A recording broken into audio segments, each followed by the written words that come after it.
সেই নীতিগত সংস্কারের কথা বলতেছি, কিন্তু একই সাথে সাংবাদিকদের ভিতর থেকেও সেই রেজিস্ট্যান্সটা আসলে প্রয়োজন।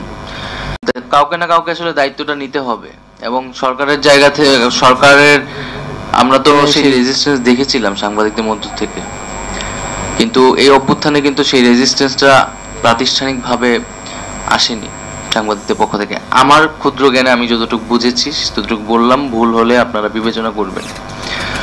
তো সেই জায়গা থেকে আমরা সামনের দিকে আসলে দেখাতে চাই যে আমাদের সামনের দিনগুলোতে আমাদের কিভাবে সাংবাদিকতাকে আমরা আরো পেশাদারিত্বের একটা জায়গায় নিতে পারি, এবং যাতে আমাদের তরুণরা, মেধাবীরা আগ্রহী হয়।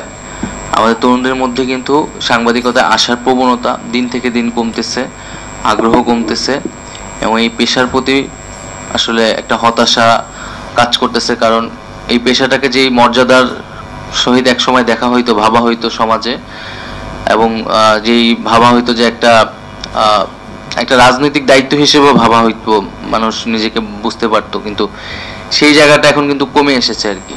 তো সেই জিনিসগুলো আমরা চেষ্টা করব সকলে মিলে একটা সমাধানে যাওয়ার, এবং আমরা যে মুক্ত গণমাধ্যমের কথা বলতেছি, সেই মুক্ত গণমাধ্যমের জন্য অবশ্যই